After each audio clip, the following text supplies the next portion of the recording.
Assalamualaikum warahmatullahi wabarakatuh. Hai guys, di sini saya akan menyampaikan kultum singkat tentang tugas utama manusia adalah penghambaan diri kepada Allah. Saya akan mengambil kesimpulan dari surat Ad-Dzariyat ayat 56 yang mengutip dari kitab tafsir Al-Misbah jilid ke-13 karya Muhammad Quraisy Shihab yang artinya, dan aku tidak menciptakan jin dan manusia, melainkan agar beribadah kepadaku. Ibadah bukan hanya sekadar ketaatan dan ketundukan, tetapi ia adalah satu bentuk licin tundukan dan ketaatan yang mencapai puncaknya akibat adanya rasa keagungan dalam jiwa seseorang terhadap siapa yang kepadanya ia mengabdi. Ia juga merupakan dampak dari keyakinan bahwa pengabdian itu tertuju kepada yang memiliki kekuasaan yang tidak terjangkau arti hakikatnya. Begitu lebih kurang, tulis Syekh Muhammad Abduh, ibadah terdiri dari ibadah murni, mafadah, dan ibadah tidak murni, gairu mafadah. Ibadah mafadah adalah ibadah yang telah ditentukan oleh Allah, bentuk, kadar, atau waktunya, seperti salat, zakat, puasa, dan haji. Ibadah gairu mafadah adalah segala aktivitas lahir dan batin manusia yang dimaksudkannya untuk mendekatkan diri kepada Allah. Hubungan seks pun dapat menjadi ibadah jika itu dilakukan sesuai tuntunan agama. Nah, ayat tersebut menjelaskan bahwa Allah menghendaki agar segala aktivitas manusia dilakukannya demi karena Allah, yakni sesuai dan sejalan dengan tuntunan petunjuknya. Tabai, memahami huruf lam pada ayat yang ditafsirkan ini dalam arti agar supaya ulama ini menulis bahwa tujuan apapun bentuknya adalah sesuatu yang digunakan oleh yang bertujuan itu untuk menyempurnakan apa yang belum sempurna baginya atau menanggulangi kebutuhan atau kekurangannya. Tentu saja hal ini mustahil bagi Allah karena Dia tidak memiliki kebutuhan. Dengan demikian, tidak ada baginya yang perlu disempurnakan atau kekurangan yang perlu ditanggulangi. Namun di sisi lain,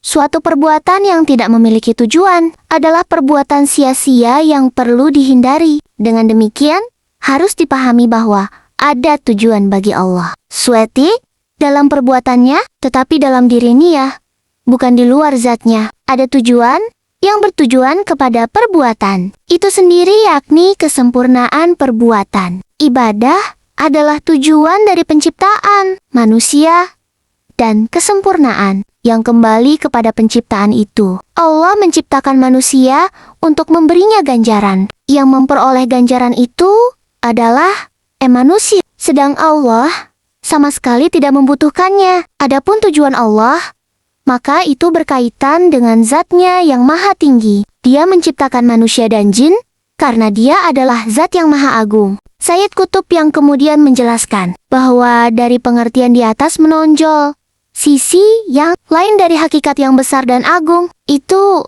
yakni bahwa pengertian ibadah bukan hanya terbatas pada pelaksanaan tuntunan ritual, karena jin dan manusia tidak menghabiskan waktu mereka dalam pelaksanaan ibadah ritual. Allah tidak mewajibkan mereka melakukan hal tersebut. Dia mewajibkan kepada mereka aneka kegiatan yang lain yang menyita sebagian besar hidup mereka. Memang kita tidak mengetahui persis apa batas-batas dari aktivitas yang dibebankan kepada jin, tetapi kita dapat mengetahui batas-batas yang diwajibkan kepada manusia, yaitu yang dijelaskan dalam Al-Quran tentang penciptaan manusia sebagai khalifah di bumi. Ini menuntut aneka ragam aktivitas penting guna memakmurkan bumi, mengenal potensinya, perbendaharaan yang terpendam di dalamnya, sambil mewujudkan apa yang dikehendaki Allah dalam penggunaan, pengembangan dan peningkatannya. Kekhalifahan juga menuntut upaya penegakan syariat Allah di bumi, juga mewujudkan sistem ilahi yang sejalan dengan hukum-hukum ilahi yang ditetapkannya bagi alam raya ini. Dengan demikian, ibadah yang dimaksud di sini lebih luas jangkauan maknanya daripada ibadah dalam bentuk ritual. Tugas kekhalifahan termasuk dalam makna ibadah Dan dengan demikian, hakikat ibadah mencakup dua hal pokok. Pertama, kemantapan makna penghambaan diri kepada Allah dalam hati setiap insan. Kemantapan perasaan bahwa ada hamba dan ada Tuhan. Hamba yang patuh dan Tuhan yang disembah, dipatuhi, tidak selainnya. Tidak ada dalam wujud ini kecuali satu Tuhan dan salinaya adalah hamba-hambanya. Kedua, mengarah kepada Allah dengan setiap gerak pada nurani, pada setiap anggota badan, dan setiap gerak dalam hidup. Semuanya hanya mengarah kepada Allah secara tulus, melepaskan diri dari segala perasaan yang lain, dan dari segala makna, selain makna, penghambaan diri kepada Allah.